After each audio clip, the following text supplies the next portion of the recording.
یہ اس دور کی بات ہے جب پاکستان میں ریڈیو بڑے شوق سے سنا جاتا تھا۔ لوگ ڈرامے اور خبریں بڑی توجہ سے سنتے تھے۔ ریڈیو پر ڈرامے سننے کا ایک الگ ہی نشہ ہوتا تھا۔ آرٹسٹوں کی آوازوں کا حسن اور صوتی اثرات ڈراموں کی جان ہوا کرتے تھے۔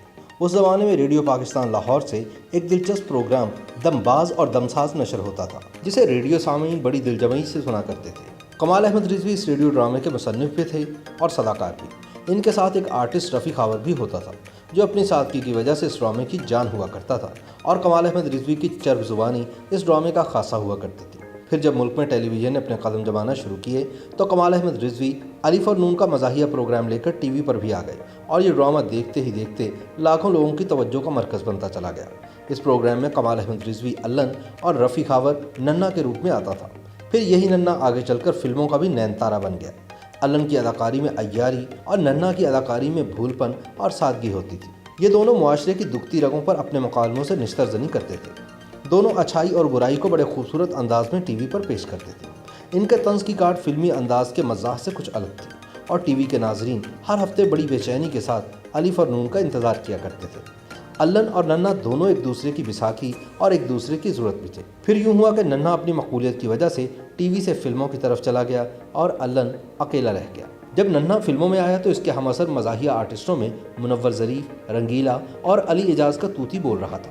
ننا کی کامیاب انٹری کے بعد اب فلموں میں مزاحیہ آرٹسٹوں کی یہ چوکڑی اپنا رنگ جمانے لگی۔ ننا جگت بازی کے علاوہ شعر و شاعری سے بھی کافی شغف رکھتا تھا، اور ایسے اشعار اس کو خوب یاد ہوتے تھے جن میں حسن پرستی کی جھلک ملتی تھی۔ اس سے اندازہ ہوتا ہے کہ ننا حسن پرست بھی تھا، لیکن ایک خاص بات یہ تھی کہ ننا دل کا بہت اچھا تھا اور اندر سے ایک بھولا بھالا انسان تھا۔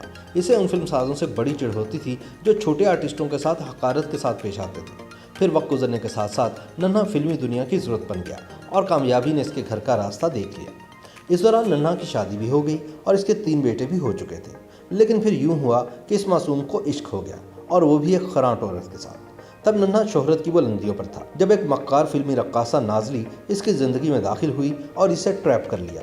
اس نے کچھ ہی عرصے میں ننا کے ازدواجی زندگی کے آشیانے کے تنکے بکھیرنا شروع کر دیے۔ ننا بھی اب فلموں میں کام سے زیادہ نازلی کے ناز نخروں میں دلچسپی لینے لگا۔ وہ ایک حسن پرست مگر بھولا بھالا انسان تھا، اور عشق کے ان زاویوں سے واقف نہ تھا جو ایک بازار کی حد تک تو ٹھیک ہوتے ہیں، مگر ان کو کبھی گھریلو رنگ نہیں دیا جا سکتا تھا۔ مگر ننا پر عشق کا جادو سر چڑھ کر بول رہا تھا، اور اس کی اس مجبوری سے رقاصہ نازلی خوب فائدہ اٹھا رہی تھی۔ ننا کے قریبی دوستوں نے بھی اس کو بڑا سمجھایا اور عشق بازی سے روکنے کی بھی کوشش کی، مگر شاید قدرت کو یہ منظور نہ تھا۔ پھر ایک دن نازلی اور ننا کا زبردست جھگڑا ہوا، جس کے بعد نازلی نے اپنے گھر کے دروازے ننا پر بند کر دیے۔ جب ننا اس کے دروازے پر دستک دے دے کر ناکام ہو گیا تو اس نے اپنی زندگی ختم کرنے کا فیصلہ کر لیا۔ پھر ایک صبح اخبارات میں جلی سرخی کے ساتھ یہ خبر نمایاں تھی کہ لوگوں کو ہنسانے والے اداکار ننا نے اپنے سر میں گولی مار کر خودکشی کر لی۔ اس طرح ایک باکمال آرٹسٹ مزاح کی محفل کا ایک جگمگاتا چراغ گل ہو گیا۔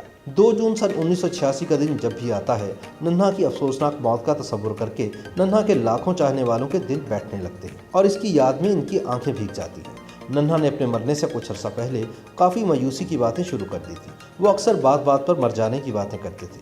گھر والوں نے ان کی مایوسی کے پیش نظر ان کی بندوق چھپا دی تھی، لیکن مرنے سے پہلے انہوں نے اپنی والدہ کو قسمیں دیں کہ مجھے اپنی بندوق کے لائسنس کی تجدید کروانے کے لیے بندوق چاہیے۔ اپنے مرنے سے کچھ گھنٹے پہلے ننا نے خط لکھا کہ میں اپنی مرضی سے مر رہا ہوں، کسی کو میری موت کا ذمہ دار قرار نہ دیا جائے۔